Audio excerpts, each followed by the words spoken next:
wabarakatuh. Saya Cia Natalia, NIM 214011153, Prodi Ekonomi Syariah kelas 2D. Di sini saya akan menjelaskan materi tentang pemikiran ekonomi Islam pada masa periode keempat Khursyid Ahmad dan Muhammad Najatullah Siddiqi. Baik, yang pertama ada Khursyid Ahmad. Khursyid Ahmad lahir di Delhi, India pada tahun 1932. Ia memiliki pendidikan Islam tradisional. Sebagai seorang anak muda, ia menghadiri sekolah menengah Aulul Arab di Delhi. Dia adalah seorang mahasiswa yang sangat baik dan sudah menunjukkan kecenderungannya untuk aktivisme politik.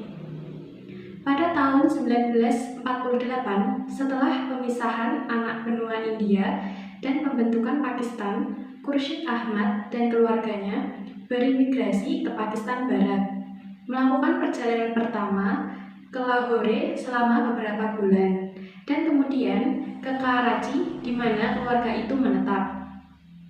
Khursyid terdaftar di Sekolah Tinggi Perdagangan dan Ekonomi pemerintah. Khursyid membagi perkembangan pemikiran ekonomi Islam menjadi 4 fase, sebagaimana berikut ya. Yang pertama ada fase pertama. Pada pertengahan 1930-an, banyak muncul analisis masalah ekonomi sosial dari sudut syariah Islam sebagai wujud kepedulian terhadap dunia Islam yang secara umum dikuasai oleh negara-negara Barat. Selanjutnya, ada fase kedua. Pada sekitar tahun 1970-an, banyak ekonom muslim yang berjuang keras mengembangkan aspek tertentu dari ilmu ekonomi Islam, terutama dari sisi moneter. Selanjutnya ada fase ketiga, yaitu perkembangan pemikiran ekonomi Islam selama 1,5 dekade terakhir menandai fase ketiga, di mana banyak berisi upaya-upaya praktikal operasional bagi realisasi perbankan tanpa bunga, baik sektor publik maupun swasta. Yang terakhir, fase keempat. Pada saat ini, perkembangan ekonomi Islam sedang menuju kepada sebuah pembahasan yang lebih integral dan juga komprehensif terhadap teori dan praktek ekonomi Islam. Khursyid Ahmad juga membagi 4 landasan filosofis pembangunan ekonomi Islam.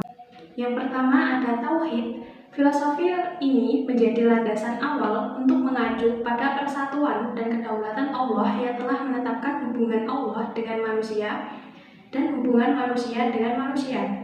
Yang kedua ada rububiyah. Filosofi ini menjadi landasan kedua untuk mengacu pada pengaturan Allah untuk makanan, rezeki, dan mengarahkan hal menuju kesempurnaan. Yang ketiga ada khilafah. Filosofis ini menjadi landasan ketiga untuk mengacu pada peran manusia sebagai khalifah Allah di bumi.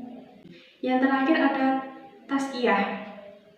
Filosofis ini menjadi landasan keempat untuk mengacu pada pembersihan seseorang hamba.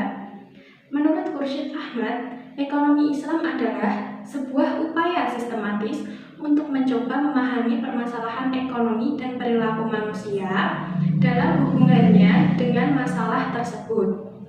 Dilihat dari perspektif Islam, perkembangan ekonomi Islam sedang menuju kepada sebuah pembahasan yang lebih integral dan komprehensif terhadap teori dan praktek. Adanya berbagai guncangan dari sistem ekonomi konvensional, yaitu kapitalisme dan sosialisme, menjadi sebuah tantangan sekaligus peluang bagi implementasi ekonomi Islam. Selanjutnya ada Muhammad Najatullah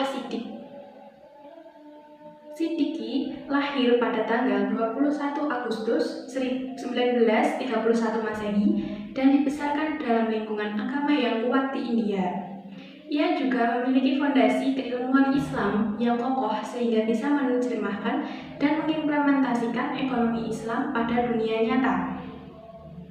Ia adalah sarjana lulusan Aligarh Muslim University, sekaligus menuntut ilmu pada Madrasatul Ishaq Suraimir Agasam Siddiqui merumuskan bahwa ekonomi Islam memiliki tujuan yang khas, yakni yang pertama ada memenuhi kehidupan seseorang secara sederhana. Yang kedua, memenuhi kebutuhan keluarga. Yang ketiga, memenuhi kebutuhan jangka panjang. Yang keempat, menyediakan kebutuhan keluarga yang ditinggalkan. Yang kelima, memberikan sumbangan dan bantuan sosial di jalan Allah SWT. Siddiqui sebagai pemikir Islam meletakkan bangunan pemikirannya pada tauhid, khalifah, ibadah, dan takaful. Dalam pelaksanaannya, Siddiqui berusaha menggabungkan nilai-nilai Islam dengan ilmu ekonomi untuk mendapatkan sintesis pemikiran ekonomi.